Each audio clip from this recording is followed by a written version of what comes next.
বাপি presentation.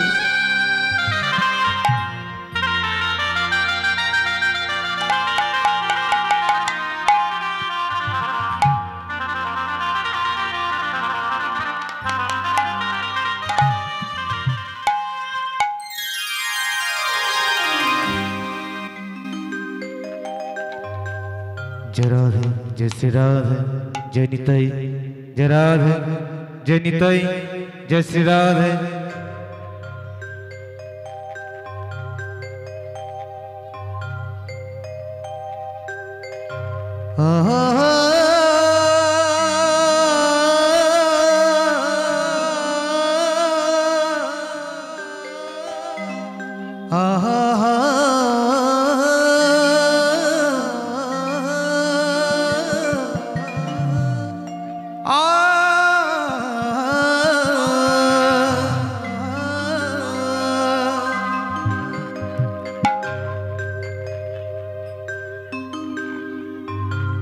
Vakratunda महाकाय सूर्यकोटि समप्रभा निर्विघ्नं कुरु मे देवा सर्वसारि सुसर्वेदा।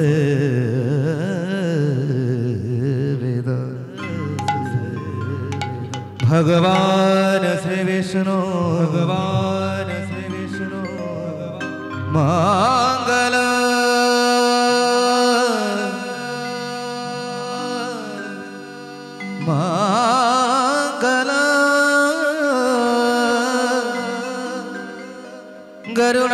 गरुणाध्वज मंगलायो तनोहरि।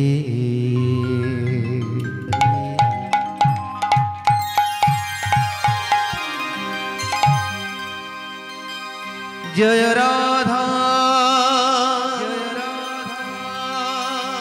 माधव हरि बोल।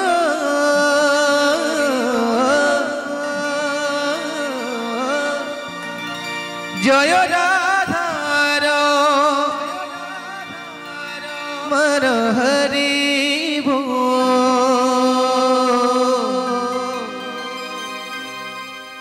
जय राधा ओ जय राधा माधव हरि बोल। जय राधा रमन हरि बोल। जय राधा माधव हरि बोल। जय राधा रमन हरि बोल।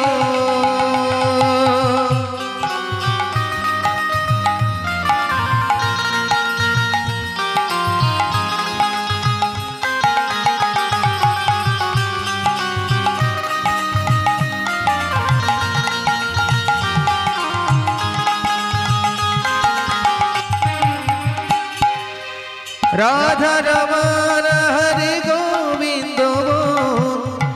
राधा रमन हरि गोविंद बोल।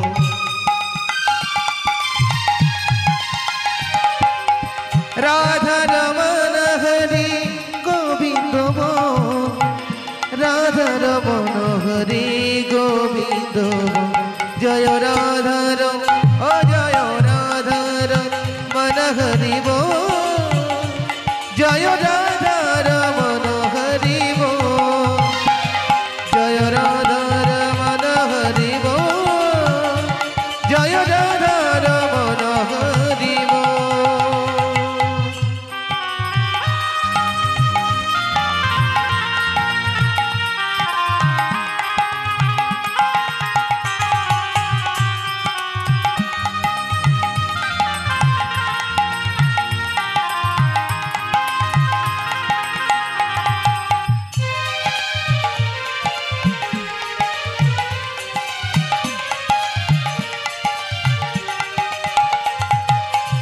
राधा रमन हरि गोविंद बोल। राधा रमन हरि गोपाल बोल।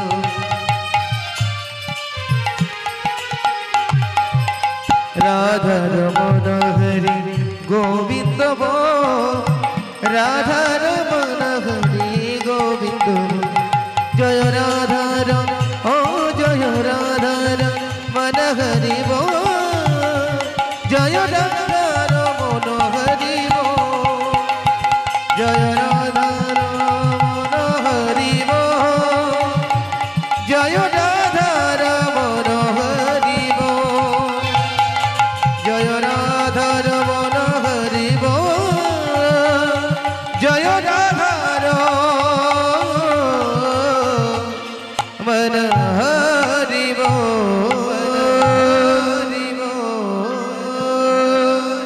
জয় জয় নিতাই গৌর সীতারাম, কৃষ্ণ প্রেমানন্দে,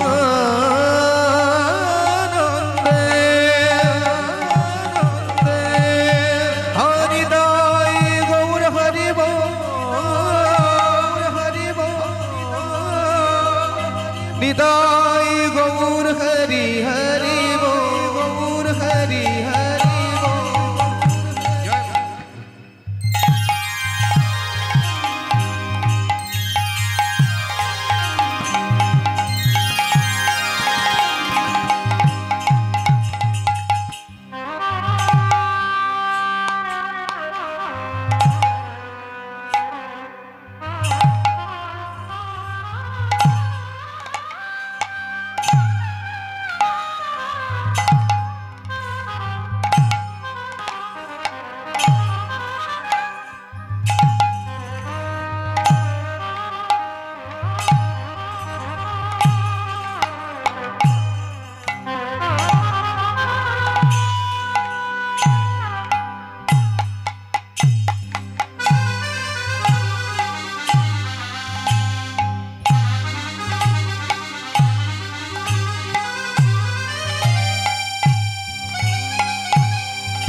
আধার যাবি একা আমি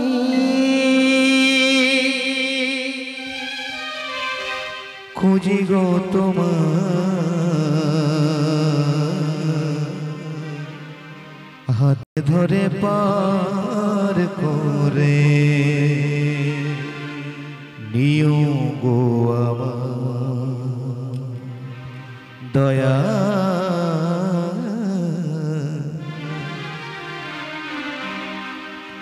হাতে ধরে পার করে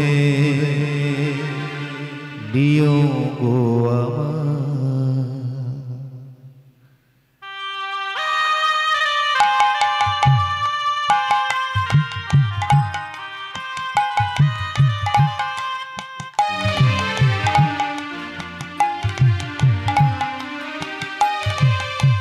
আধার যাবি একা আমি খুঁজি গো তোমার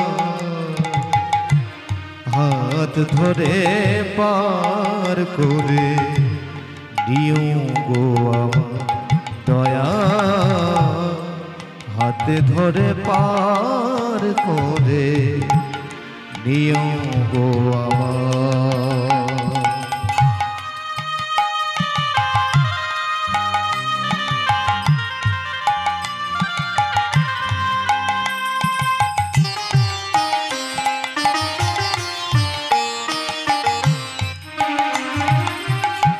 রাধার মদন মোহ ও গো গিরিধারী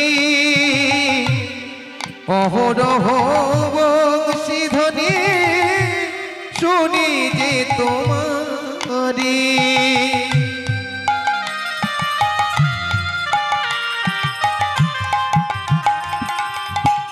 রাধার মদন মোহ ও গো গিরিধারী রহ রহ বংশীধ্বনি শুনি যে তোমারি অভাজনে তুমি বিনে অভাজনে তুমি বিনে আর কেহ না হাতে ধরে পার করে নিও গো আমার দয়া হাতে ধরে পার করে নিও গো আমার হাতে ধরে পার করে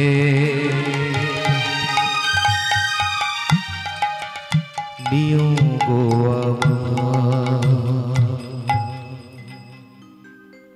জয় গুরু জয় গুরু জয় গুরু জয় জয় রাধে জয় গুরু জয় গুরু জয় রাধে জয় রাধে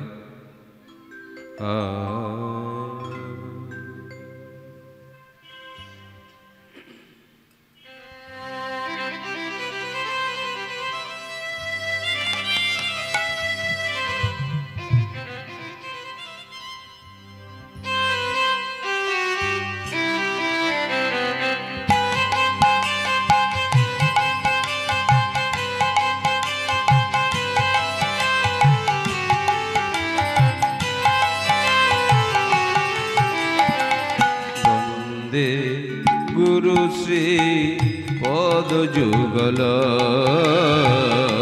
বন্দে গুরু শ্রী পদ যুগল যুগল বন্দে গুরু শ্রী পদ যুগল বন্দে গুরু শ্রী পদ যুগল বন্দে বিশ্বম্ভর পদ কমল বন্দে বিশ্বম্ভর পদ কমল বন্দে গুরু শ্রী পদ যুগল যুগল বন্দে গুরু শ্রী পদ যুগল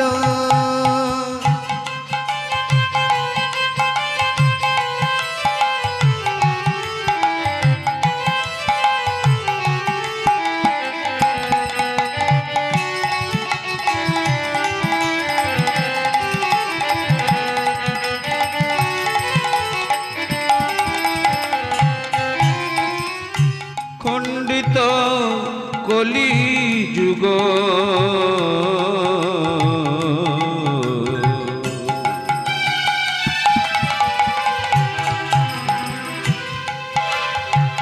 খণ্ডিত কলি যুগ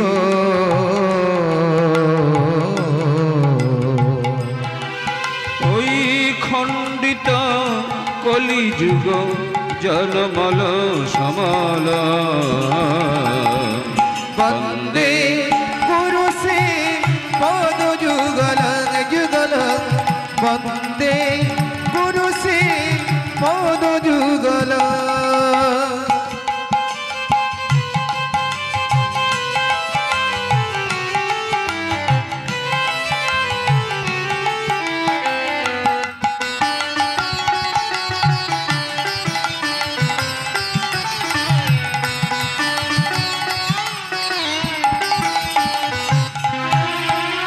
সৌরভ কর্ষিত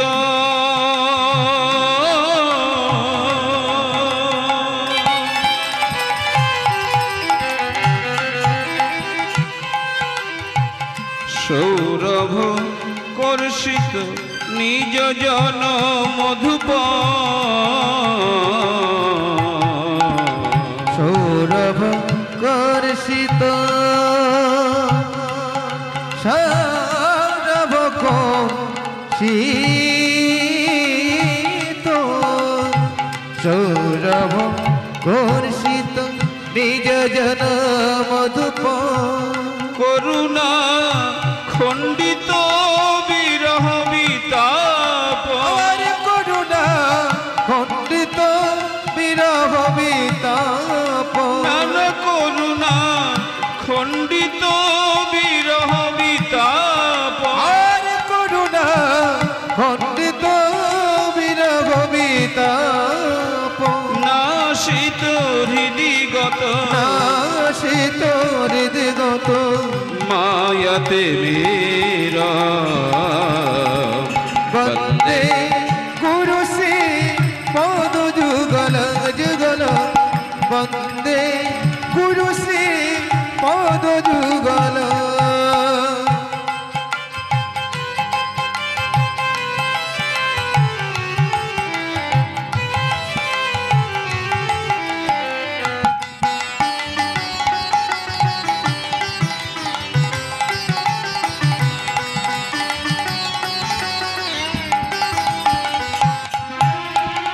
বর নিজ কান্ত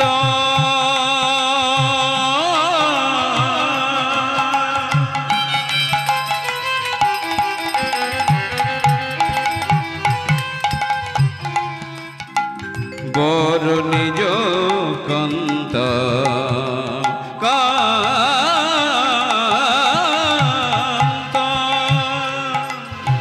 বর নিজ কান্ত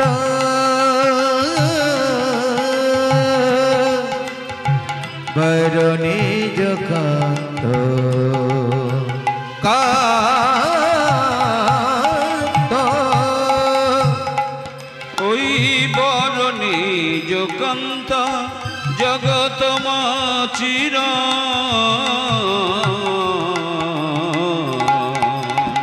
বর নিজ কান্ত জগত মাচির সতত বিরাজিত নিরূপম শোভা আরে সতত বিরাজিত নিরূপম শোভা রাধা মোহন রাধা মোহন কলিত বিলোভ বন্দে গুরু সে পদ যুগল যুগল বন্দে গুরু সে পদ যুগল গুরু ব্রহ্মা গুরু বিষ্ণু গুরু বিষ্ণু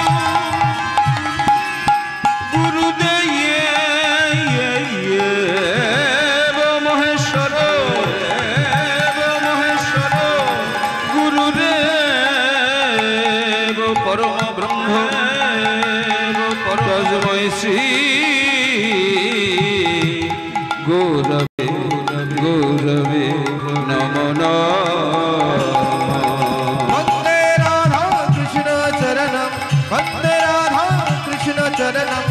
वन्दे राधा कृष्ण चरणं वन्दे राधा कृष्ण चरणं नमो ब्रह्मण्य देवाय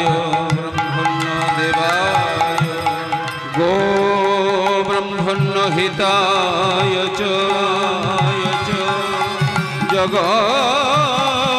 जगद्धिताय कृष्णाय गोविन्दाय नमो नमः वन्दे राधा कृष्ण चरणं वन्दे राधा कृष्ण चरणं वन्दे राधा कृष्ण चरणं वन्दे राधा कृष्ण चरणं वन्दे राधा कृष्ण चरणं नमामि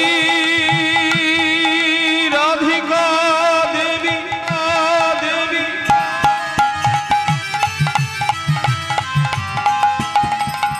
हे राधे राधे वृंदावनेश्वरी वृषभानुसुतं देवी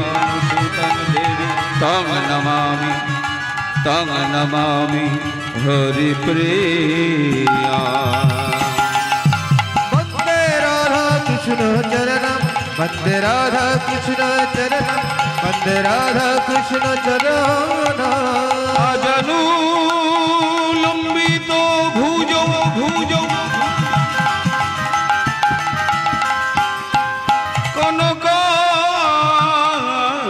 कनकाबुदतौ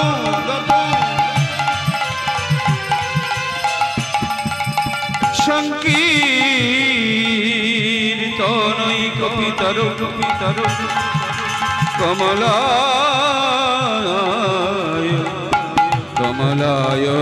कमलायताक्षौ विश्वम्भर द्विजवरौ যোগ ধর্ম পালো বন্দে জগৎ প্রিয়তরু করুণা অবতার वन्दे राधा कृष्ण चरणं वन्दे राधा कृष्ण चरणं वन्दे राधा कृष्ण चरणं वन्दे राधा कृष्ण चरणं বঞ্ছ কল্প তরুর্ভস্য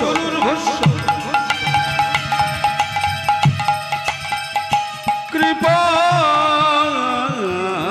সিন্ধু ভয়ে বচ পতিতানাং পাবনেভ্যো বৈষ্ণবেভ্যো নমো নমো ব্রহ্মণগণেভ্যো নমো ভক্তবৃন্দেভ্যো নমো সকল পিতৃমাতৃ চরণায় নমো নমঃ वन्दे राधा कृष्ण चरणं वन्दे राधा कृष्ण चरणं वन्दे राधा कृष्ण चरणं वन्दे राधा कृष्ण चरणं वन्दे राधा कृष्ण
जय राधे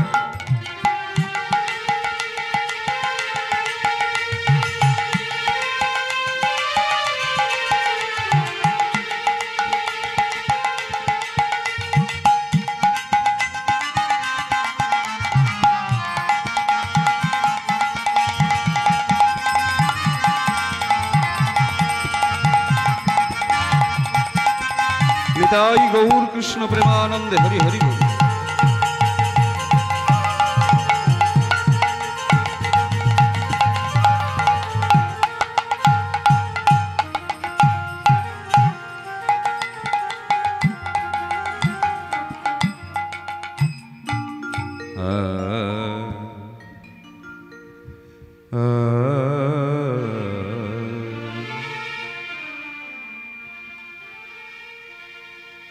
সুর ধ্বনি সুরধ্বনি তেরে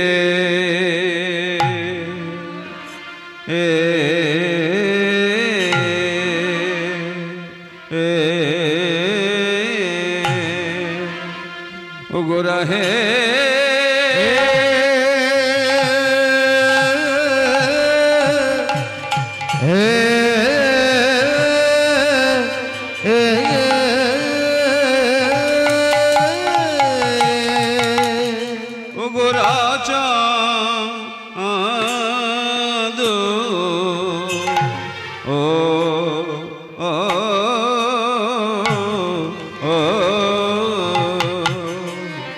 আজ কি ভাব যা গেল ও আহা মরি মরি ভাবনিধি আমার গৌর হরি সুর ধ্বনি সুরধ্বনি তেরে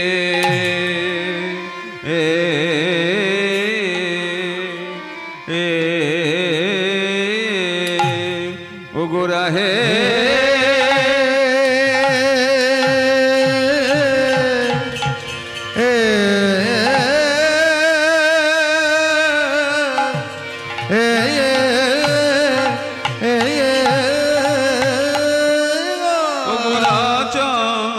আজি পুরবের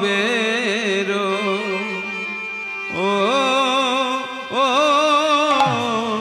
পুরবের ভাবে বিভোর হলো রে আহা মরি গৌরাঙ্গ আমার গোরা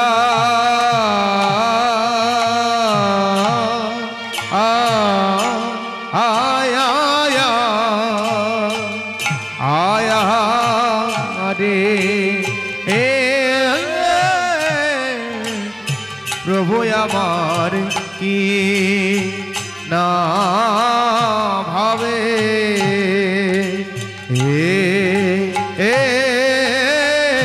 কি না ভাবে হৃদয় হলো রে আহা মরি গৌরাঙ্গ আমার গোরা দেরো ওই আজি পুরো ফেরো ও পুরবের ভাবে বিভোর হলো রে আহা মরি গৌরাঙ্গ আমার গোরা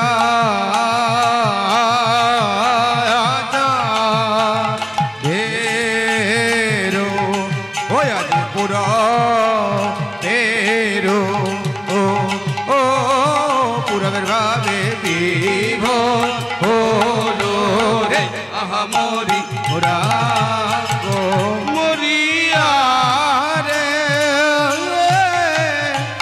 ও কি আহারে ও কি আহা মরি রে কিনা ভাবে উদয় মরিয়া রে ও কি আহারে ও কি আহা মরি রে কিনা ভাবে উদয় মরিয়া রে ও কি আহারে ও কি আহা মরি রে কিনা ভাবে রোদ চাঁদে আরে সুরধ্বনি তীরে ও সুরধ্বনি তীরে সুরধ্বনি তীরে আমার গৌর কি কিশোর আহারে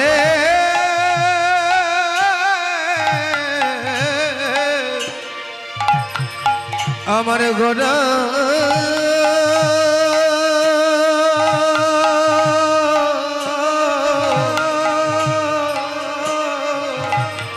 আমার সোনার গোরা হে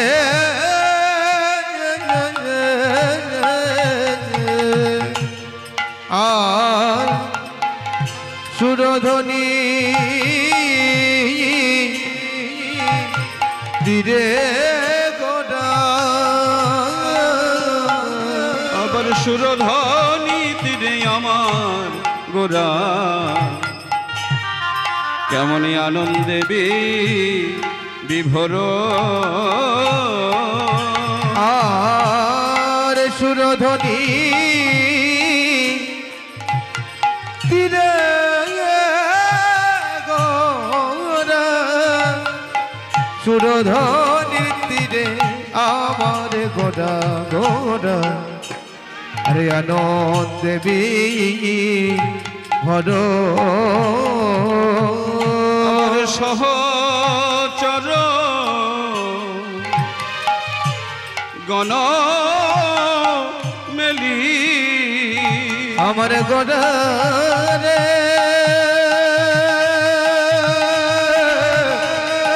উলুধ্বনি হরিবল আমার সোনার গোরা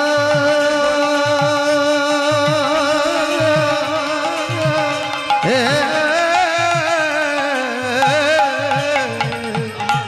আর সহচর গণ মেলি সহচর গণ মেলি গোরা কেমন আনন্দে বিভোর আর সহচর গণ মেলি আর সহচর গণ মেলি গোরা গোরা আরে আনন্দে ভর আহামরি একই অপরূ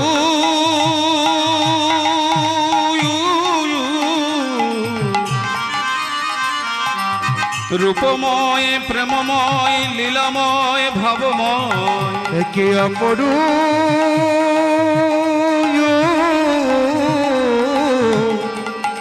রূপময় প্রেমময় ভাবময় লীলাময় গৌর হরি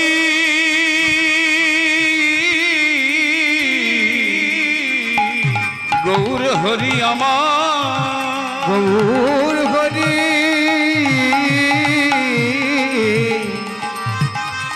গৌর হরি আমার সেই নন্দের নন্দন যেই শচী সুত হইল সেই এবার দাদা বলরা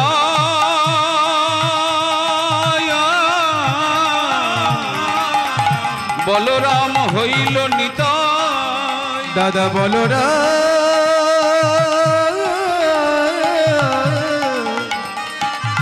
দাদা বলরাম হইল নিতাই সেই ব্রজের কানাই সেই ব্রজের কানা এবার হলো নদিয়ায় নিমাই হলো নদিয়ার নিমা ওই ব্রজ ছেড়ে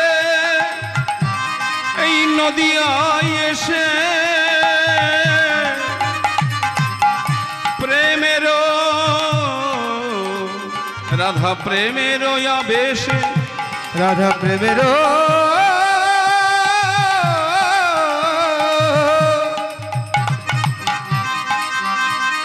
রাধা প্রেমের আবেশে ওই দেখো সুরধ্বনির তীরে সেই গোলক বিহারী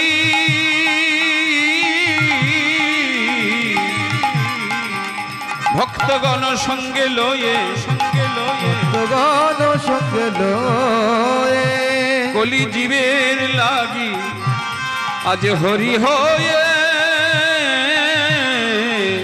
নিজেই হরি নাম করে হরি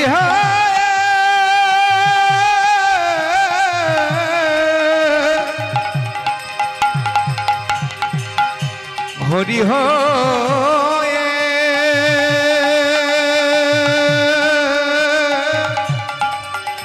আমার গোটা কেন হরি নাম করে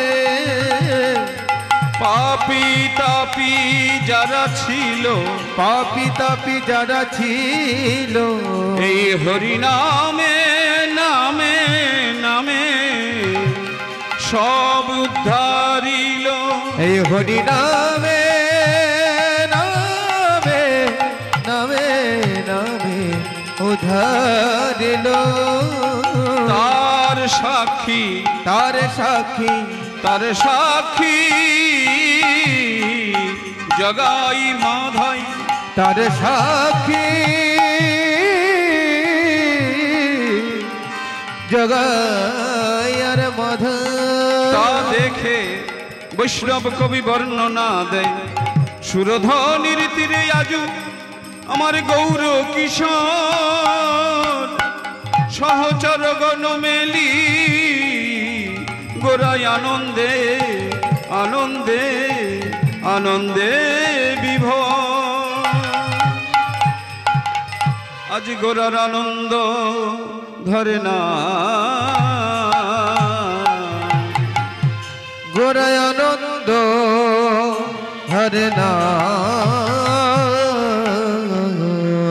ও ভাই গৌর আমার কাঁচা সোনা ও তার আনন্দ ধরে না বলে গৌরামা কাঁচা সোনা বলে আনন্দ ধরে না ও ভাই গৌর আমার চাঁদের কোনা ও তার আনন্দ ধরে না বলে গৌরামা চাঁদের কোনা গোরায় আনন্দ ধরে না ও বলে হবে না বা কেন ও গোরার হবে না বা কেন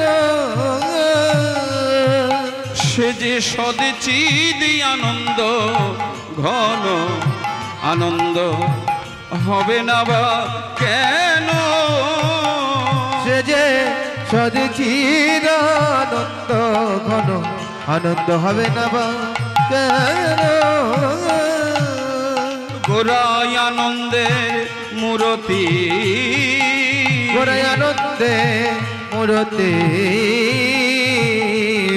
এবারে রাধা কৃষ্ণ একাকৃতি আনন্দের মূরতি এবারে রাধা কৃষ্ণের একাকৃতি গোরাই আনন্দের মূরতি ও সেই উজ্জ্বল রসের নির্যাস রতি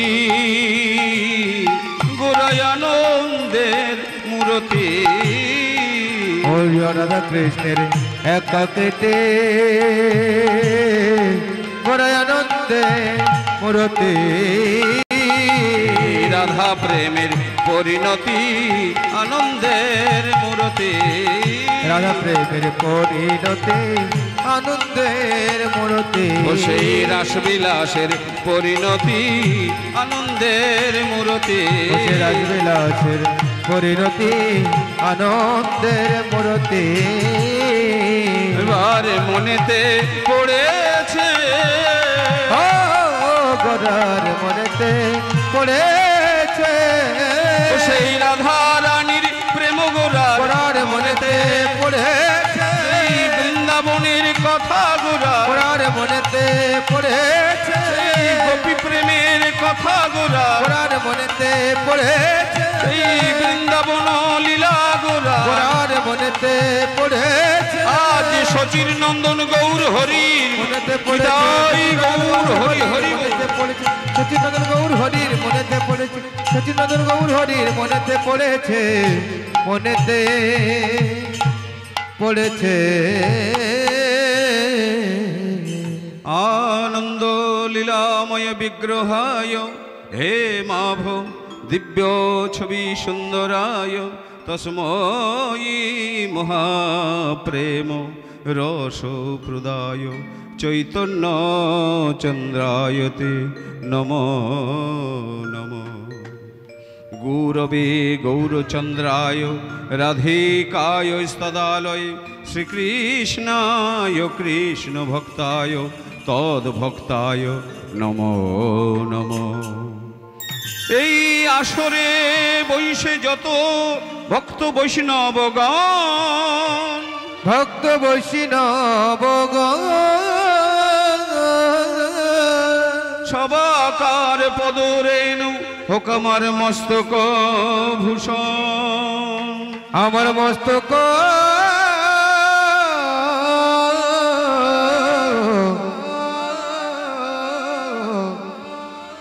মস্তক ভূষণ কলি যুগ ধর্ম হরিনাম সে যে ভব পারের কড়ি সে যে ভব পারের করি চাঁদ বদনে প্রেমানন্দে সবাই বাহু তুলে একবার বলুন হরি হরি হরিব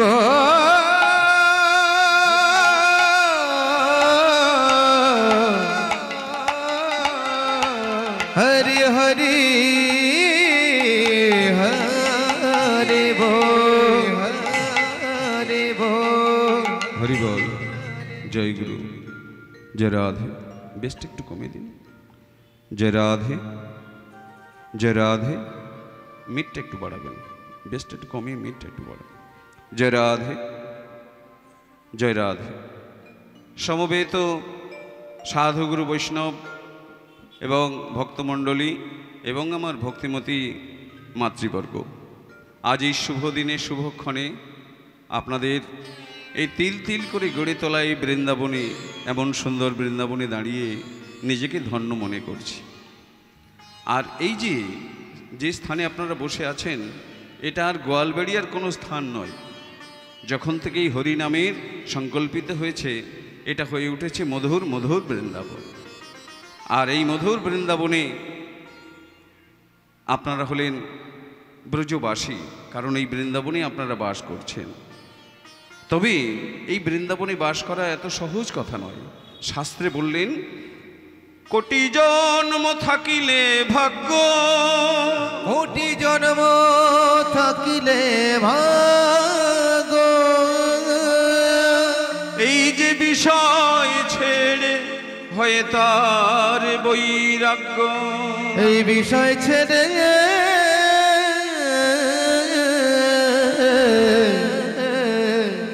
হয় তার বৈরাগ্য।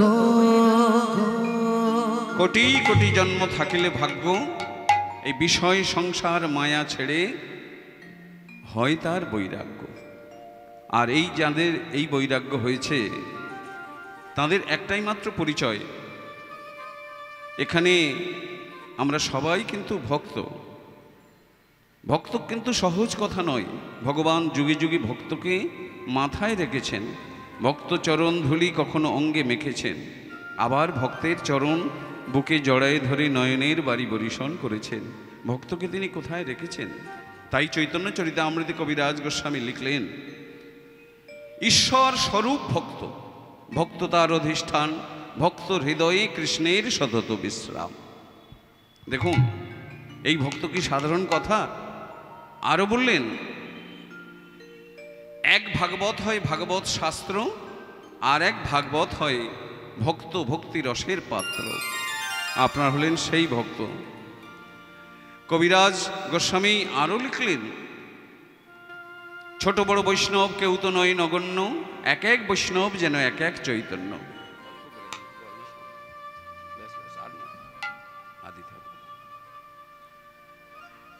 ছোট বড় বৈষ্ণব কেউ তো নয় নগণ্য, এক এক বৈষ্ণব যেন এক এক চৈতন্য।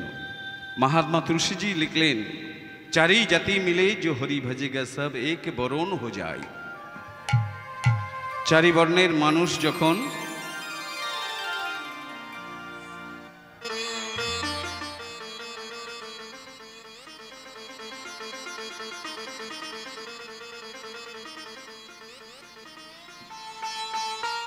ताई आज সেই ভক্ত চরণ লক্ষ্য করে, সেই চৈতন্য চরণ লক্ষ্য করে আমি এবং আমার এই ক্ষুদ্র সম্প্রদায়ের পক্ষ থেকে আপনাদের আতুল চরণে জানালাম ভক্তির পুষ্পাঞ্জলি।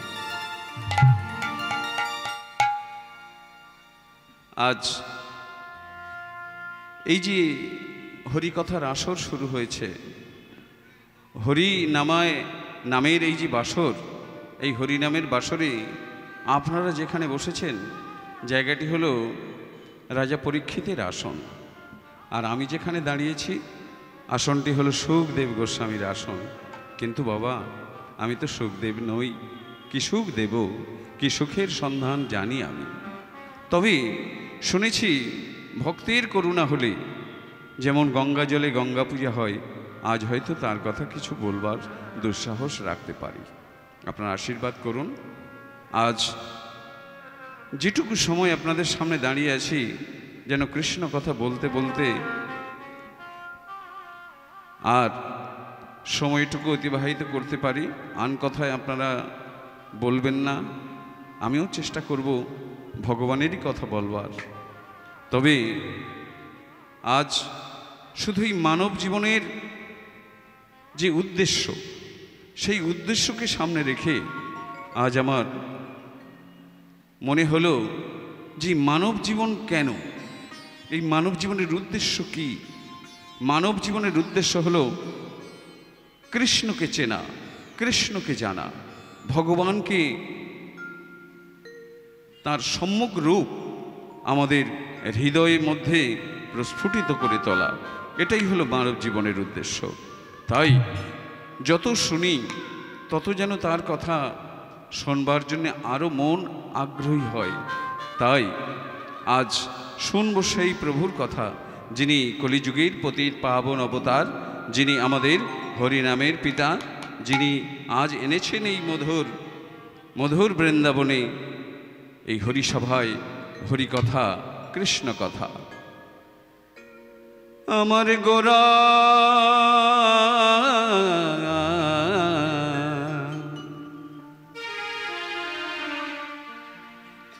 সগম পগম পনি নি নি পম গম গ,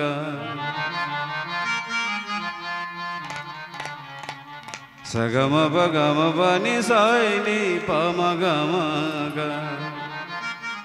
ভারতীয় সঙ্গীতের একটি বিখ্যাত রাগ তিলং, সেই তিলং রাগে আমরা গৌর পদাবলী আস্বাদন করব।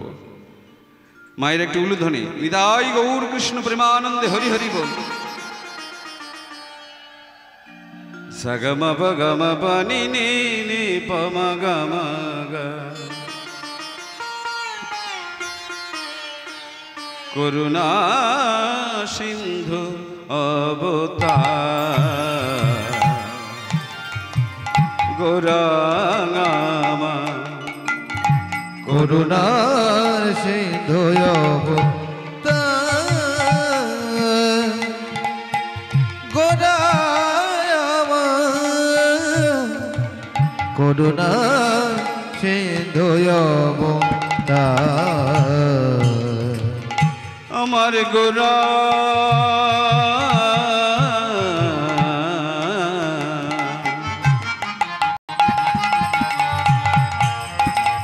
করুণার সিন্ধু অবতার, আমার গোরা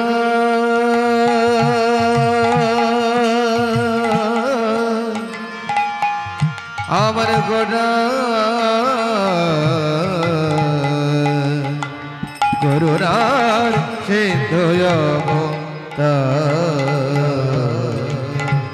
গোড়া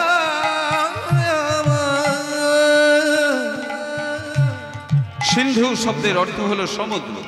যে সমুদ্র থেকে মেশিন দিয়ে বা বালতি কাটিয়ে জল তুলে নিলে কয়েক বছর ধরেও সেই সমুদ্রে যেমন একটু কিছু মনে হবে না, যার শেষ নেই, সেই হলো সমুদ্র। তো সেই সমুদ্র স্বরূপ আমার মহাপ্রভু, তার করুণার কোনো শেষ নেই। কেননা কলির মানুষ পেয়েছে মাত্র 100 বছর পরমায়ু।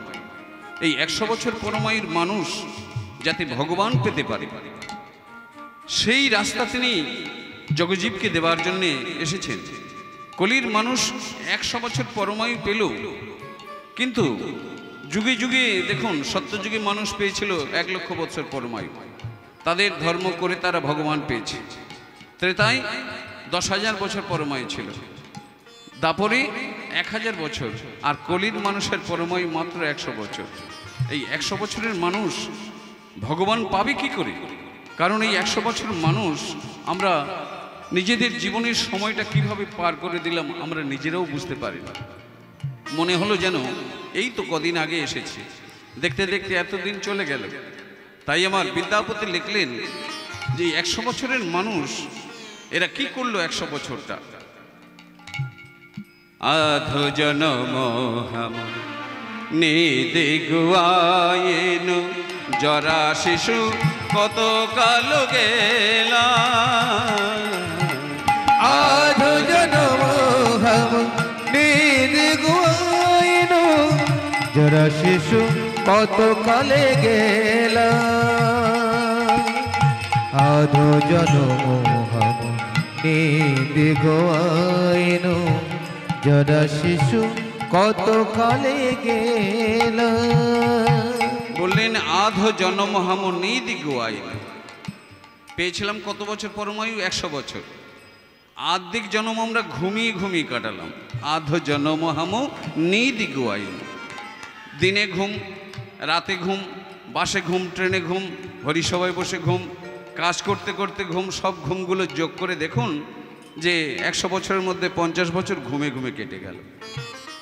এই 100 বছরের মধ্যে 50 বছর যখন মাইনাস হয়ে গেল, থাকলো 50 বছর। তারপর বললেন, কবি বিদ্যাপতি বললেন, জরা শিশু কত কালও গেলা। শিশুকালে জ্ঞান বুদ্ধি হতে ভগবানকে চিনতে জানতে মিনিমাম 20 বছর সময় লাগবে।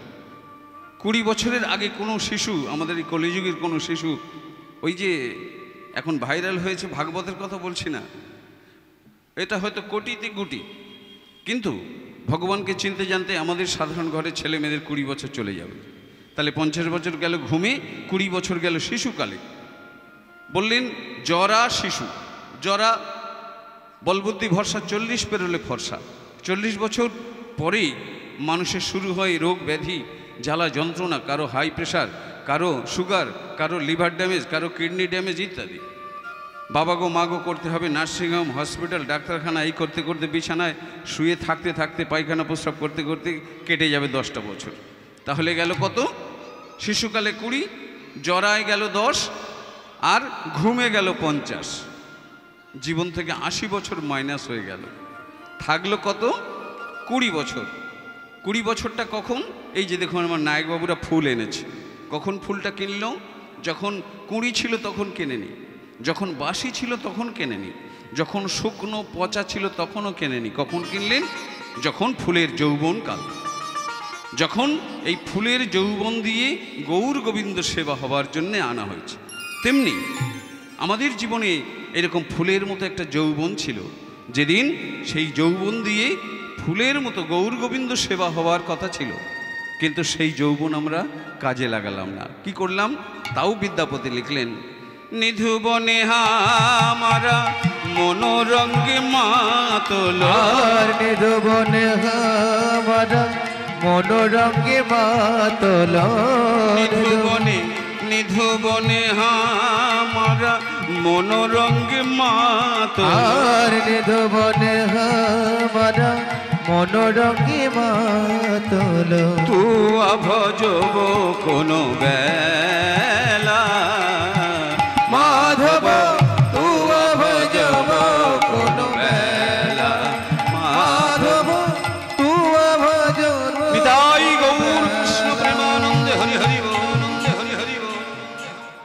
কে বললেন? সেই যৌবনটা কি করলাম? নিধু বনে হামারা মনোরঙ্গে মাতল, তু আ ভজব কোন বেলা। যৌবনে আমরা সঙ্গী জুটিয়ে আনন্দ করতে করতে 20টা বছর পার করে দিলাম। তবে কবি বললেন, তু আ ভজব কোন বেলা, তোমাকে আর কখন ভজন করব? দেখতে দেখতে 100 বছর আমাদের শেষ হয়ে গেল। কেন এসেছিলাম? বৈষ্ণব কবি বললেন, কৃষ্ণ ভজিবার তরে সংসারে আইন, মিছে মায়ায় বদ্ধ হয়ে বৃক্ষ সম হইল। সেই কামান্ধ পাপান্ধ স্বার্থান্ধ জীবকে উদ্ধার করবার জন্যে সেই করুণার অবতার মহাপ্রভু এসেছেন। তাই কবি বললেন, তিনি করুণা সিন্ধু অবতার। গোরা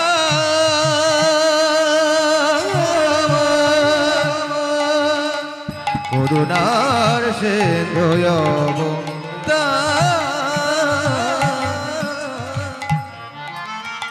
করুণার সিন্ধু অবতার,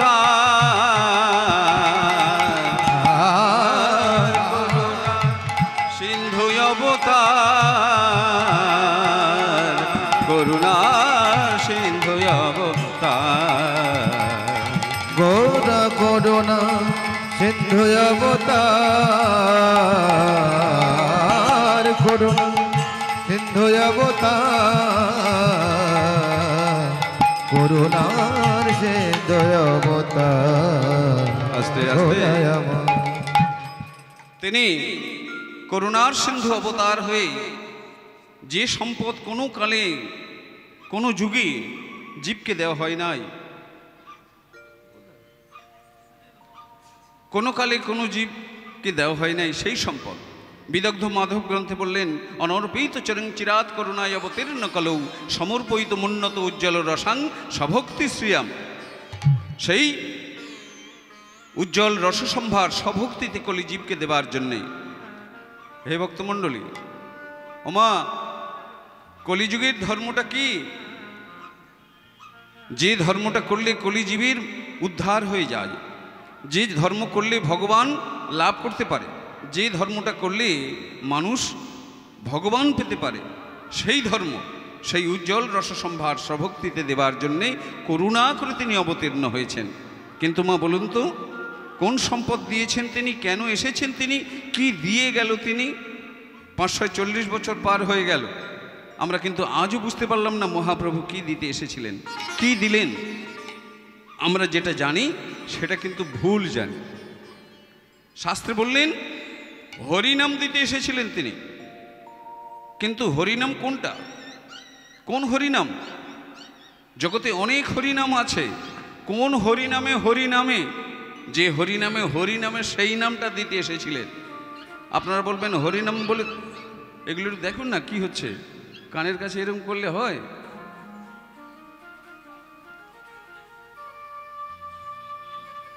আস্তে আস্তে।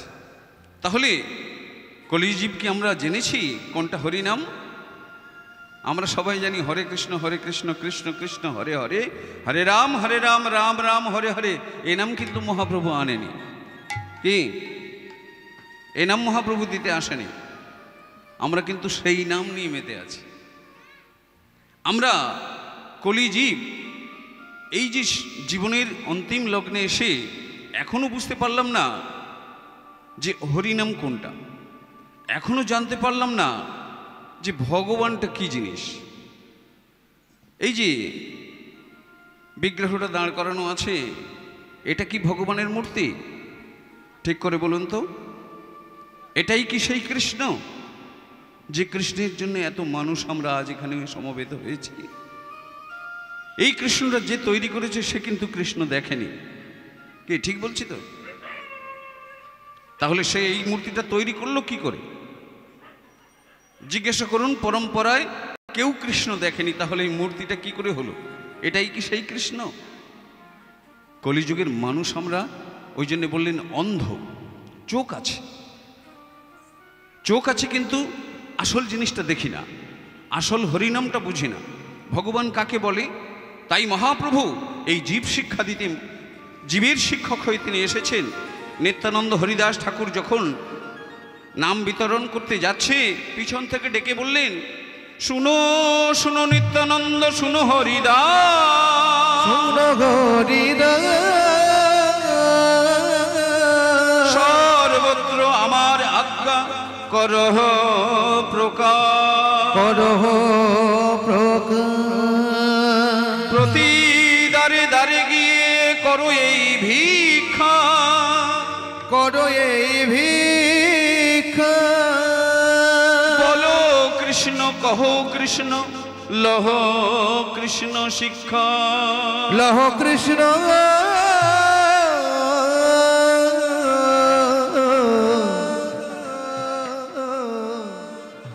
লহ কৃষ্ণ শিক্ষা, শিক্ষা। শুনো শুনো নিত্যানন্দ, শুনো হরিদাস, সর্বত্র আমার আজ্ঞা করহ প্রকাশ, প্রতি দ্বারে দ্বারে গিয়ে করো এই ভিক্ষা, বলো কৃষ্ণ, কহো কৃষ্ণ, লহ কৃষ্ণ শিক্ষা।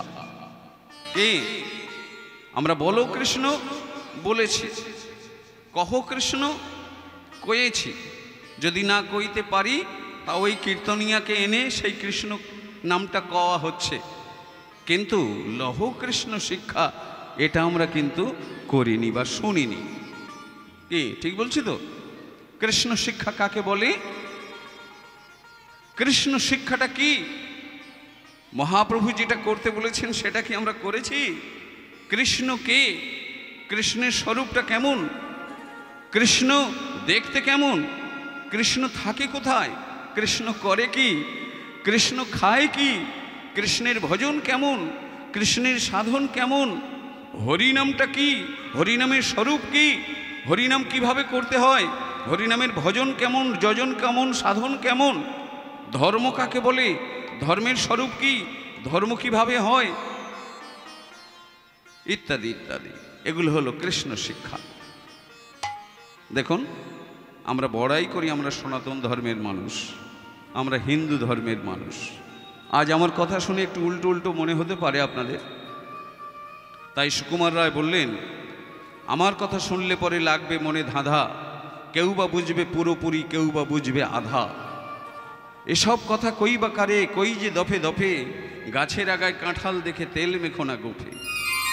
আমার একটা একটা কথা যেন সদ্য দাগে কামান, মন বসনের ময়লা ধুতে লাগে তত্ত্ব কথার সাবান। বেশ বলেছ, ঢের বলেছ, ওইখানে দাও নাড়ি, হাটের মাঝে ভাঙবে কেন তত্ত্ব বোঝাই হাড়ি। নিতাই গৌর কৃষ্ণ প্রেমানন্দে হরি হরি বল।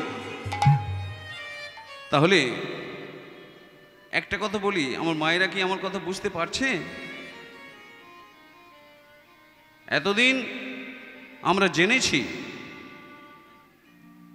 এটাই হলো রাধা কৃষ্ণ। এতদিন আমরা জেনেছি মূর্তির মধ্যে ভগবান পাওয়া যায়, মূর্তির মধ্যে ভগবান পাওয়া যায়, কিন্তু সে শুদ্ধ ভক্তই কলিযুগে হওয়া খুব মুশকিল। আমি এই এখনকার যে সমস্ত কীর্তনীয় আছে তাদের মতো বলবো না যে আপনি একাদশী করুন ভগবান পাবেন, আমি বলবো না তুলসী গাছে জল ঢালুন ভগবান পাবেন, আমি বলবো না ওই বিগ্রহ সেবা করুন ভগবান পাবেন, কিন্তু আমি যেটা বলবো সেটা যদি করতে পারেন তাহলে এসব করার দরকার নেই। কলিযুগে যারা ভগবান পেয়েছে তারা কিন্তু এসব করে পায়নি। কি কারা কলিযুগে ভগবান পেয়েছে আপনারা জানেন তো? কি মায়েরা বলুন, কে কে ভগবান পেয়েছে? ও জানে। কলিযুগে ভগবান পেয়েছেন বিল্লমঙ্গল চিন্তামণি, জয়দেব পদ্মাবতী, চণ্ডীদাস রজকিনী, বিদ্যাপতি লক্ষ্মীবাই, মীরাবাই। যারা কলিযুগে ভগবান লাভ করেছিল তারা কিন্তু এই পথে আসেনি। এইবার বলবেন কেন? মহাপ্রভু কেন এসেছিলেন? চৈতন্য চরিতামৃতে স্পষ্ট করে লেখা আছে। বললেন, প্রেম রস নির্যাস করিতে গ্রহণ, রাগমার্গে ভক্তি করিতে প্রচরণ, রসিক শেখর কৃষ্ণ পরম করুণ, এই দুই হেতু হয় ইচ্ছা আর উদ্গম। জয় রাধে। কি বললেন?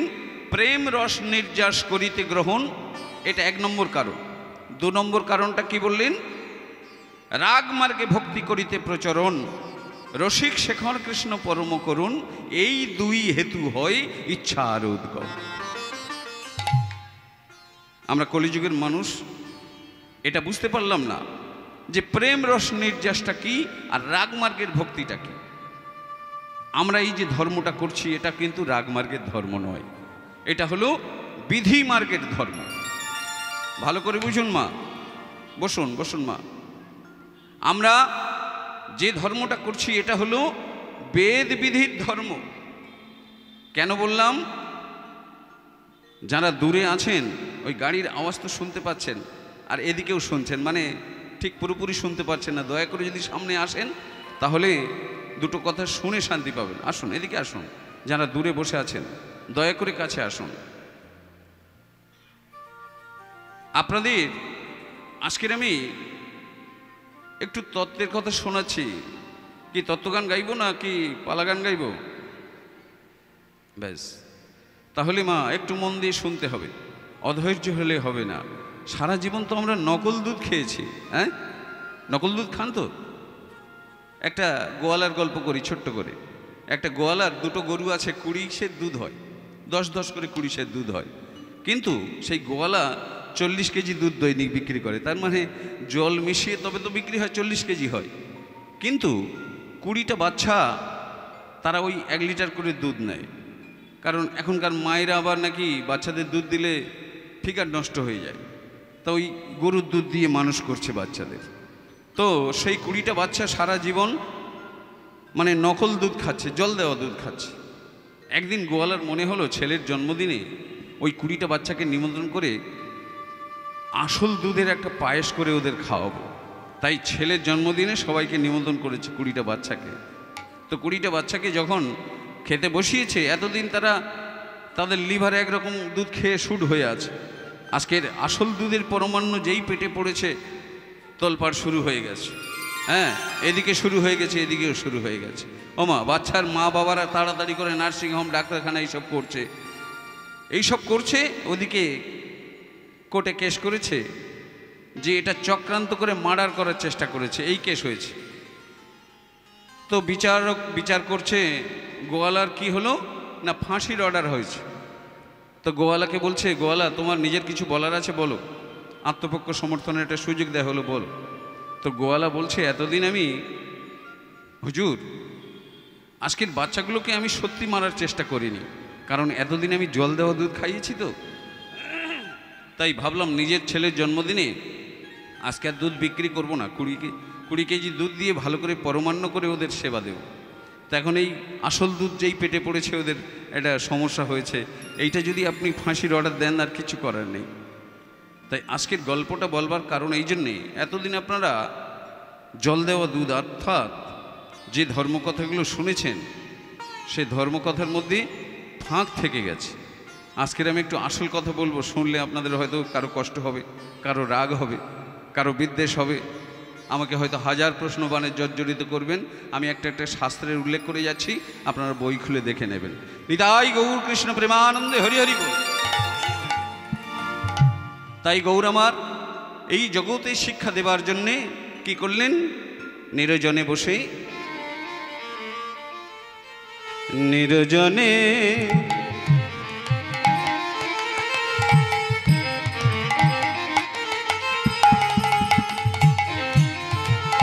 গাথিয়া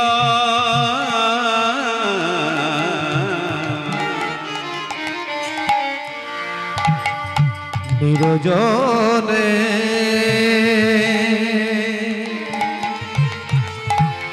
গাথিয়া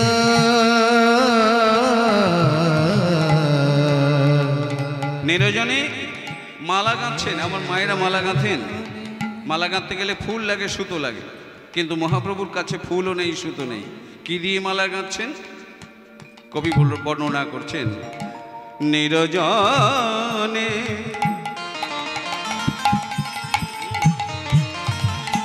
গাথিয়া নিরজনে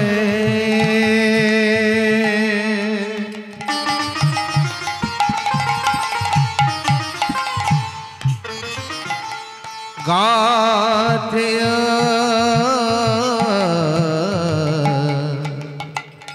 আপন আপনা প্রেম মনি, আপনার প্রেমকে মনি করে কেন গাচ্ছেন? এই কলির মানুষের জন্যে, যাতে এই কলির মানুষের প্রেমটা শিখতে পারে।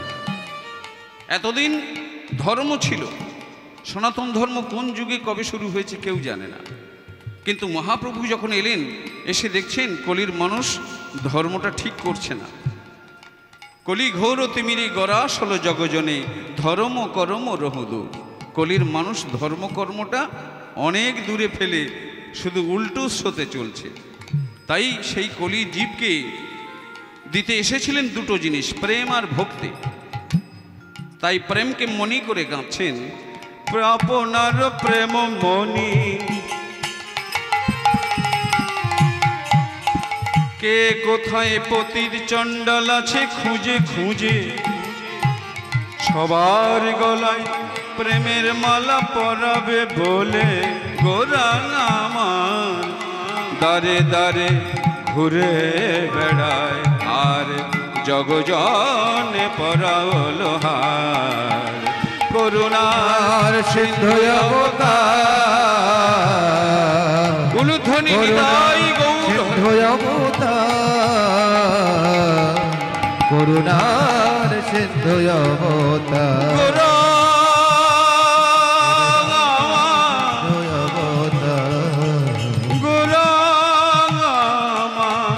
করুণার সিন্ধু অবতার,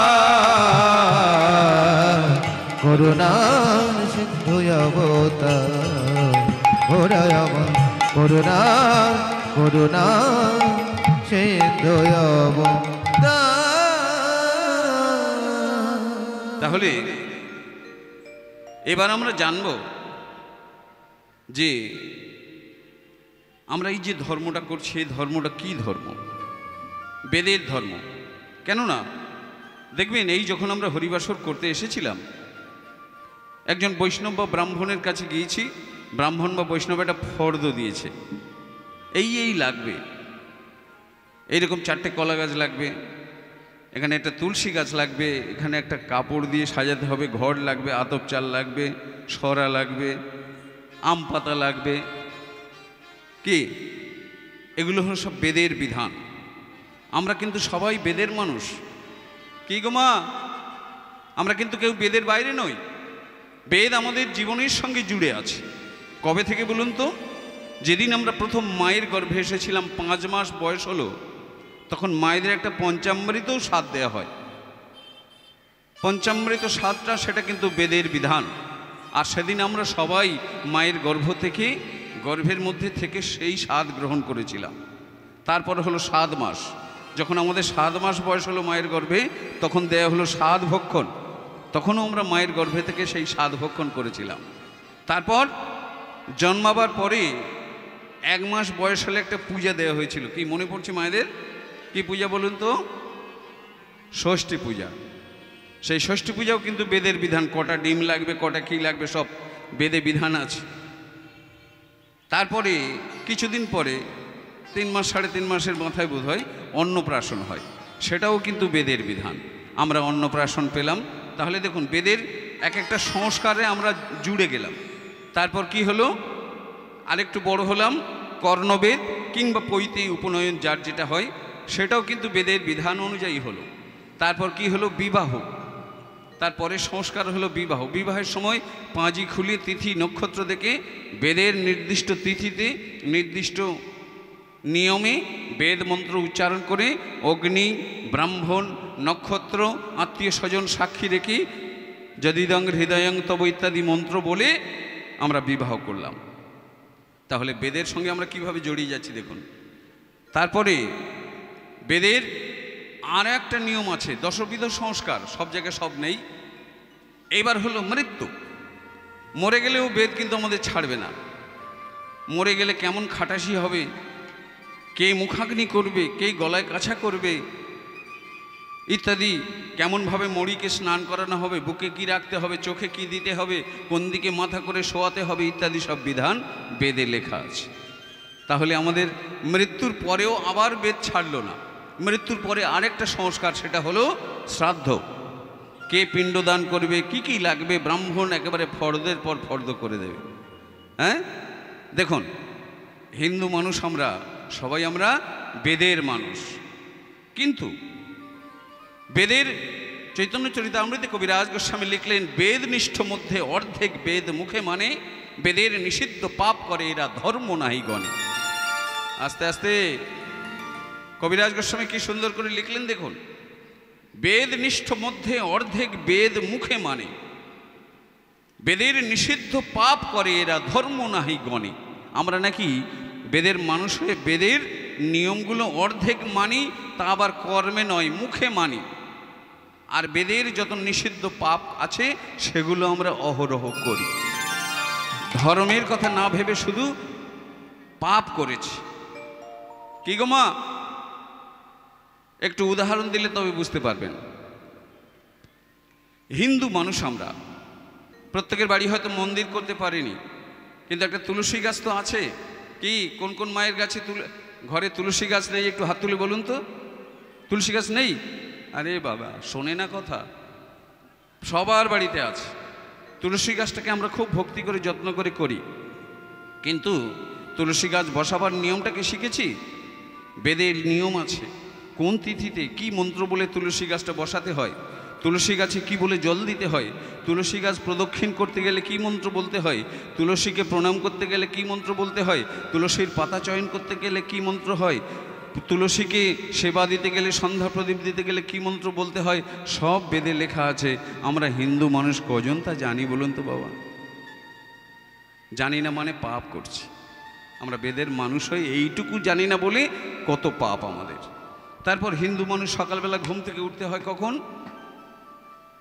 সূর্য উদয়ের 1 ঘন্টা 36 মিনিট পূর্বে, তখনই আমাদের ব্রহ্ম মুহূর্তে ঘুম ভাঙতে হয়। বাবা বসুন।